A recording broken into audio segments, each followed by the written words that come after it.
Live from downtown Detroit, Local 4 News starts right now. An investigation intensifies in Farmington Hills after a man is attacked in the men's locker room at the YMCA. And tonight we're hearing from the Good Samaritan who jumped in to help. That story tops the news here at 10 o'clock. I'm Kimberly Gill. I'm Devin Skillian. It happened at a gym near 12 Mile and Farmington Roads. The suspect now in custody for attacking an 80-year-old man and then fought with someone who tried to stop the assault. Sean Lay live with more on this. He talked with the person who jumped in, and that's someone who's pretty well known around these parts, Sean.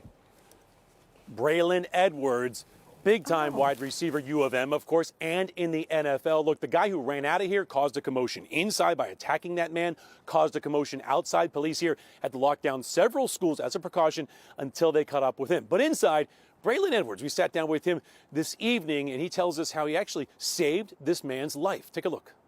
So you walk in the locker room, what happened? Basically walk into the locker room after working out. I hear some noise about 4 rows behind me. It was over arguing about music, someone playing some music too loud. So I'm not paying attention. It's none of my business. The noise escalates, then you can start to hear some pushing and shoving. I mean, you know what fighting sounds like. Start to hear some tussling, start to hear some fists. But then once I heard a thud, that's what got me up. That's what got me to turn around. Former U of M and Big Ten receiving record holder, NFL star Braylon Edwards, was one of the most dangerous offensive players on the field. Friday morning at the Farmington YMCA, Edwards made a stop that likely saved the life of an 80-year-old man. Edwards entered the Y locker room to the sounds of chaos. A 25-year-old man was beating an 80-year-old man. 80. Edwards stepped in with a life-saving move. And then I see the guy, I think he's reaching for a phone underneath the victim. He grabs the back of the victim's head by the hair, and he was about to slam it down on the counter. I grabbed him, subdued him. Brilliant. If you hadn't stepped in at that critical moment, this man could be killed. He could have been killed. I didn't know it was that serious. I mean, I knew he probably had serious concussions and things of that nature, but it wasn't until I talked to Detective Jacobs down in Farmington that he told me that if I didn't step in. But at the end of the day, that's what you do. People go to work out, they have a good time, they live 80 years, and this isn't how they expect for something to maybe take their life. And protect our elders. 100%. Like my mom, my grandmother, my father. In that moment, when you come back home, these are the people you think about. Absolutely. 25-year-old man in custody now, still in police custody as they work up request charges on him. The 80-year-old man, we're told, is still in the hospital. We're told he is going to make it. Braylon Edwards tells me he hopes to meet that gentleman once he is released from the hospital. Guys, Braylon Edwards certainly not looking for any notoriety about this, but we wanted to speak to him. He's quite a gentleman. So glad he was here to save the day and a life. Back to you. No doubt. Go blue. All right, Sean. All right, also tonight, a chaotic day at the Walmart in Canton sends people to the hospital after a car plows right into the building. Police updating us tonight saying there are no life-threatening injuries, but at least 5 people, including a child, were hurt. Jacqueline Francis joins us and walks us through what happened. Jacqueline. Kimberly and Devin, the store still closed tonight. The entire area around the entrance has been taped off since this happened. And if you look straight back there, you can see where that plywood is. That's where the car came barreling in and right into the store. This new video shows the aftermath up close. I heard a crunch, crunch, and that's it. And I ran. When I ran, the car come right through. Around 1:30 Friday afternoon, a car crashed through the Walmart on Ford Road in Canton. Police say the driver may have suffered a medical emergency. As a result, shelves and products went flying as customers tried to save themselves. The cops were turning around taking all the shelves off because there was somebody underneath. Canton police said at least 5 people were hurt, including a small child. So I picked the baby up out of the cart and I yelled for help. And a paramedic or nurse came and took her.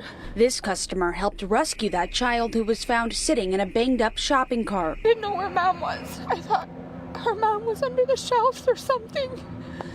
So I was scared for her. As of Friday evening, police were still piecing together what happened. Yes, right now we believe they came up pretty quickly through the parking lot and entered the building near the pharmacy. Only able to confirm there were no life-threatening injuries, including the driver. And I was afraid she might not make it.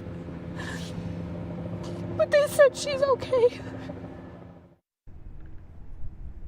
We're still waiting to hear from police about the specific number of people that were hurt in this matter and their conditions. We hope to learn that either tomorrow or in the days to come.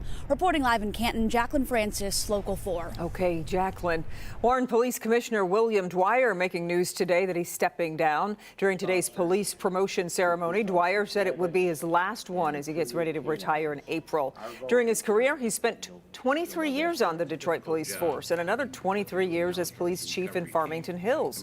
Dwyer was appointed Warren Police Commissioner in 2017.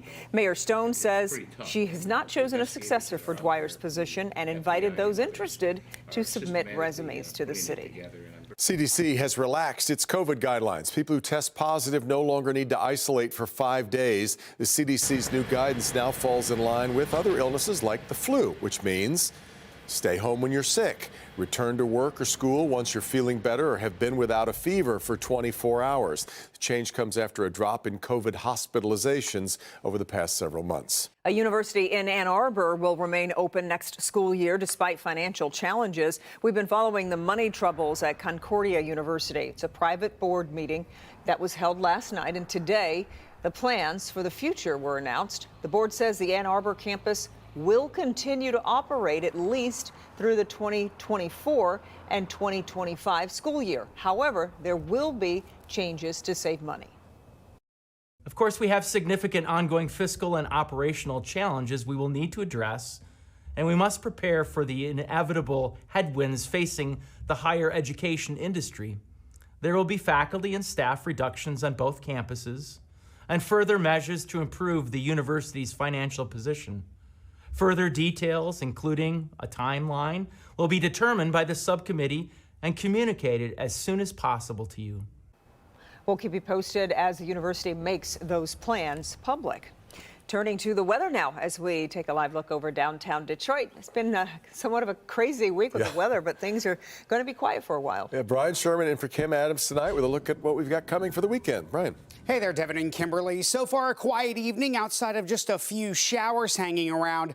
Plenty of cloud cover as you're heading outside this evening. Tower cam from Windsor looking across the river into downtown Detroit. That cloud cover pretty thick heading into the late evening hours tonight. Sitting at 43 here in Detroit, 40 as you work up into Howell, 41 right now in Lapeer, and a chillier 39 right now down in Monroe.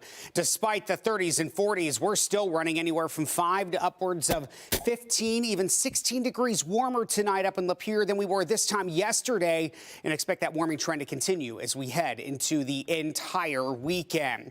We have had just a few showers lifting off to the north. Most everybody staying dry, but keeping that cloud cover around tonight. And I think some of that cloud cover sticks around to start our weekend tomorrow. Upper 30s out the door tomorrow morning before we head into the 50s by tomorrow afternoon. While there's more cloud cover in the morning, I do think we get a filtered sunshine heading into tomorrow afternoon. We do have near record highs into the forecast once again heading into early next week. I'll break down how high the thermometer goes and our next chance of widespread rain heading our way. Your complete 4-1 forecast coming up in just a few minutes. March is Reading Month. In fact, you may not know the reason it is. It's in honor of Dr. Seuss's birthday, which is coming up on March 2nd. So that means it's time to motivate Metro Detroiters of all ages to read every day.